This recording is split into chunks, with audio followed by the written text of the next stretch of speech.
The Samsung Galaxy exhibit promises to bring the full Android experience to budget-minded buyers, but does it live up to those promises? Find out in our review.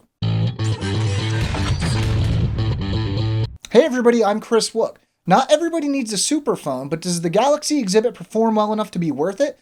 Well, let's start the review with a look at the specs. The Samsung Galaxy exhibit features a 3.inch WVGA TFT display and runs a 1GHz dual-core processor. Looking at memory, it has 1GB of RAM and 4GB of internal storage, which is expandable by microSD. This is nice, since the internal storage only has 1.3GB available to the user. For photos, we're looking at a 5-megapixel main camera in the rear capable of 720p video recording and a VGA secondary camera up front. Powering it all is a modest 1500 mAh battery.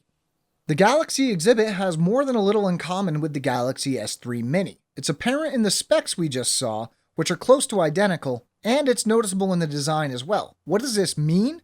Well, it means it looks like a Galaxy, though its smaller size causes it to look a little more rounded.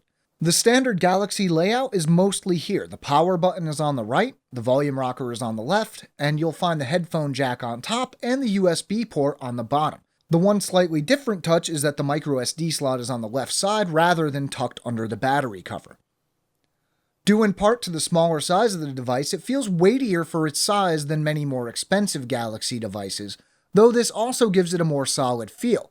Whether or not it's actually any tougher than a standard Galaxy isn't something I wanted to test.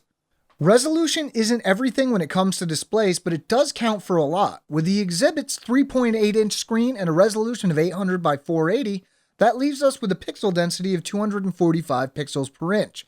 Not eye-destroyingly low, but nothing to write home about either. The lack of sharpness is definitely noticeable, especially when looking at text, but the small size of the display makes it easier to deal with than it would be on a larger device.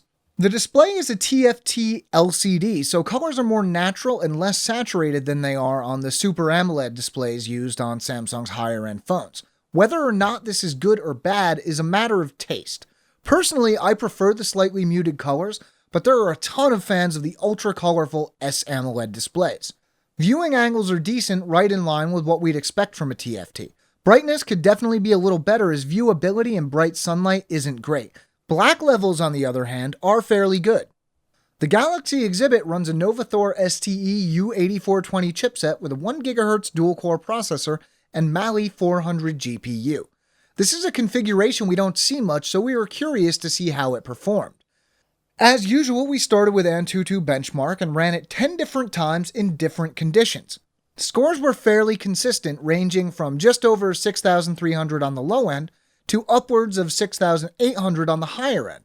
Our final average score was 6,629. Next, we turned to Epic Citadel. Because this is a Cortex A9 processor, the ultra-high quality setting wasn't available to us, which was probably for the best anyway, as the Galaxy exhibit struggled a bit on the high quality setting, reaching an average of just 34.9 frames per second. The high performance setting was a bit better, with an average of 37.4 frames per second.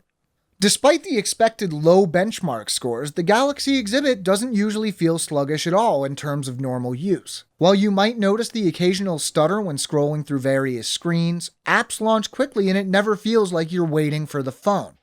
Gamers may be disappointed as you're not going to play the most hardware-intensive games here, but light gaming is fine.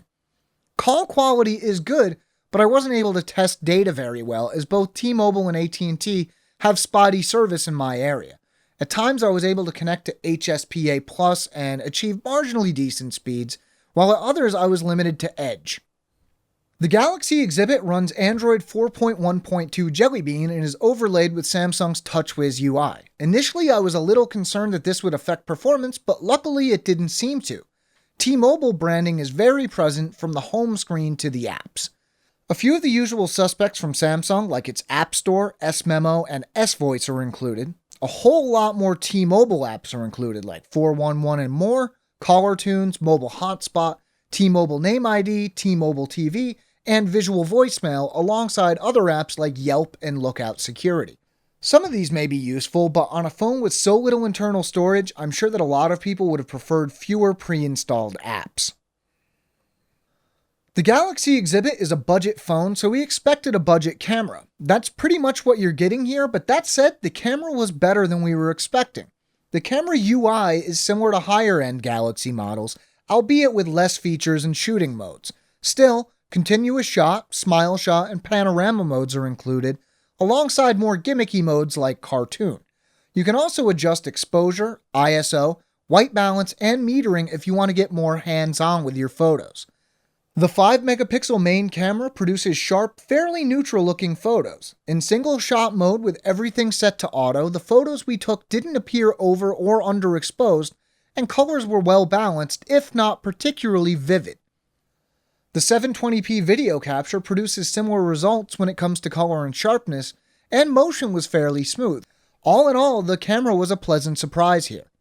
With a battery capacity of just 1500 mAh, you might be worried about short battery life, and with a stated talk time of 9 hours, you might worry a bit more. Granted, this phone isn't going to last you through a weekend, but it should be enough to get most people through even a fairly long day. After a 15-hour day of testing, benchmarking, and shooting, all while leaving the screen on quite a bit, the Galaxy exhibit had roughly 35% battery life remaining. This use included being connected to HSPA Plus or Edge plus Wi-Fi. Basically, if you're careful with how much you use it, the Galaxy exhibit should keep enough battery life on hand to be usable throughout an entire day, but you might want to keep a charger or spare battery handy just in case.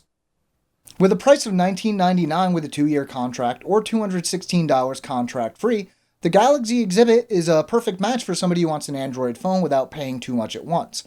Yeah, there are similar phones with similar performance at similar price points, but if you're looking for a Galaxy at a low price, the exhibit is hard not to recommend. We have an in-depth written companion to this video at AndroidAuthority.com. You can find the link to the article in the description. Make sure to stay tuned to Android Authority for reviews, news, Q&A, and more. I'm Chris Wook, and as always, thanks for watching.